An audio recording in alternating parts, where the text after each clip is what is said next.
Hello, welcome back to the Free Makeup Masters app. Today I wanted to zone in on concealers. I Instagrammed a picture the other day of cleaning my kit and my favourite concealers, and a lot of you had a lot of questions and you also shared some of the ones that you really like, so thank you for sharing and I definitely will try those. But I thought I'd hone in on ones that I've tried and tested, and I've tried them on sort of TV, or I've tried them in photo shoots, or just, you know, on myself. So I hope it's really useful and you pick up some tips and techniques. So here we go. I thought I'd start off with one that I'm currently using the most in my kit.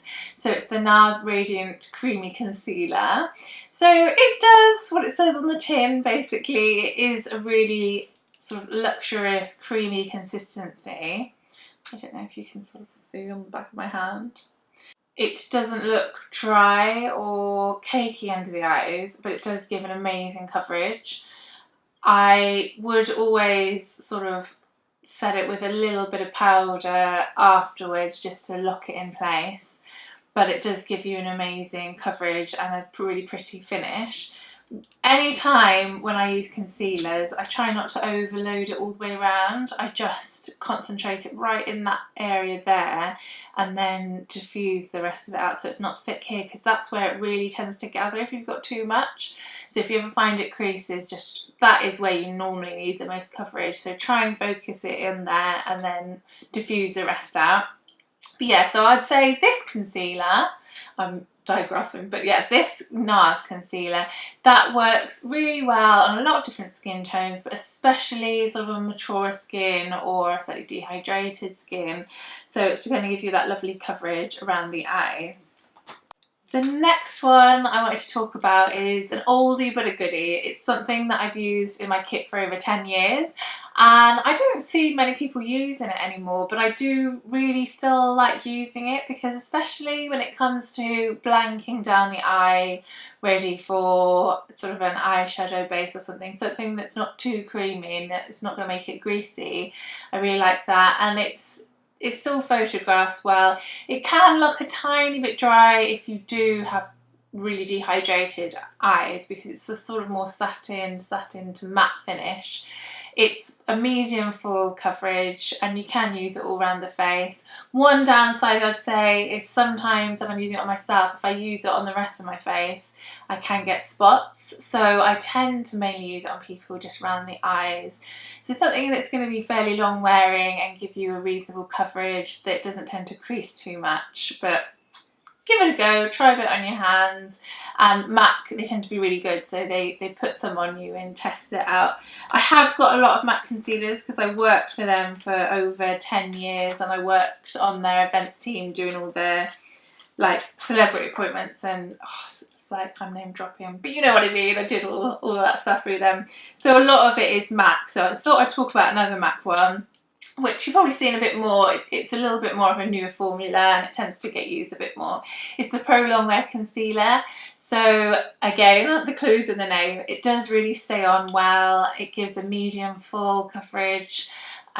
It's great underneath, you know, when you want to blank down that colour just across the lid as well, because obviously it won't crease up the eyeshadow. Again, the only downside is it can look a tiny bit dry if you are dehydrated around your eye, so it's worth putting on a little bit of eye cream before. I actually do get dehydrated sometimes around my eye where I get sensitive eyes, so it can look a little bit dry on me with that, but it does stay on really well, so great for a long wearing product. This is a really new addition to my makeup kit, so I don't want to talk about it too long, but I wanted to mention it because so far I'm really impressed, and if you love a full coverage concealer, then this is definitely worth a try. Downside is it's really hard to get hold of in the UK. I don't know about other countries, but I did struggle. Luckily my friend went to America, so I was like, pick me up some.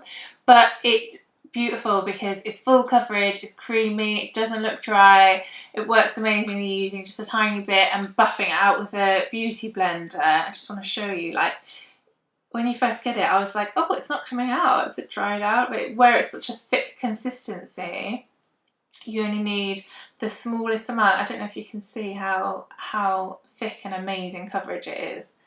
So yeah, I just use it with a tiny bit there, damp beauty blender, and buff it across, and it does give the most amazing coverage that doesn't look cakey or dry. So that one works really, really well so far on my clients and me. I do have a Bobbi Brown colour corrector in peach. So I don't tend to use many very strong colour correctors. I have tried a lot of them, though I find you end up having to counteract the corrector quite a lot. So when you're using a really green one, I have found in the past, it can start showing through.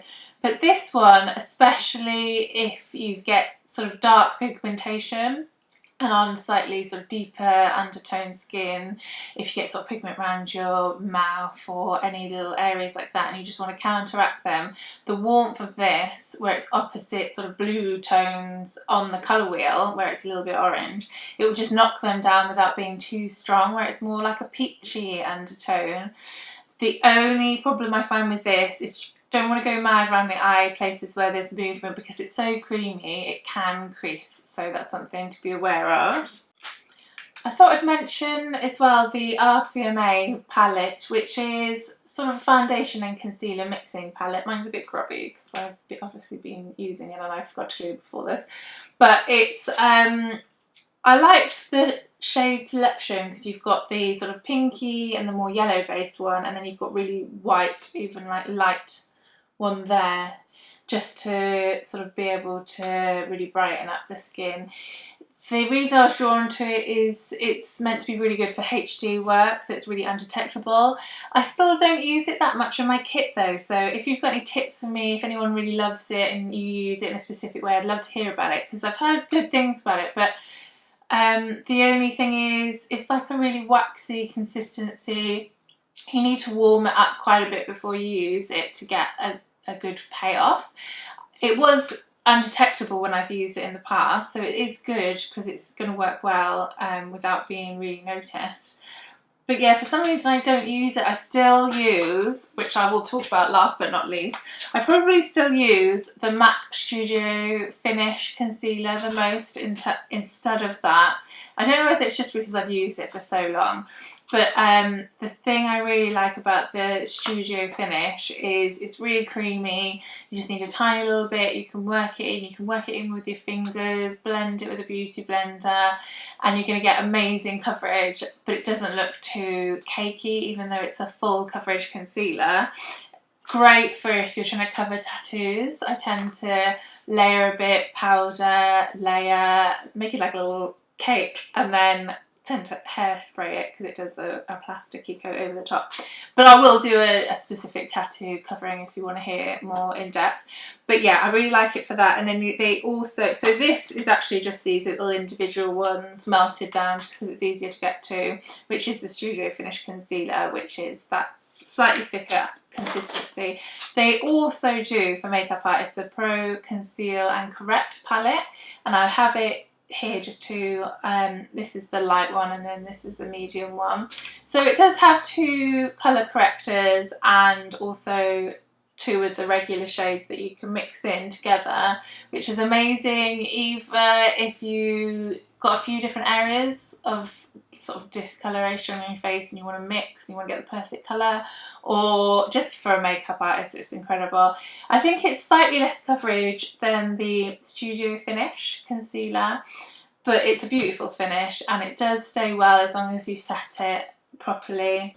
So that's just a little overview of some of the top ones I use in my kit. I've got loads of other ones, but they're the ones I kind of grab in a hurry when I know I can rely on them and they're going to work with a lot of skin tones and skin types and all that jazz.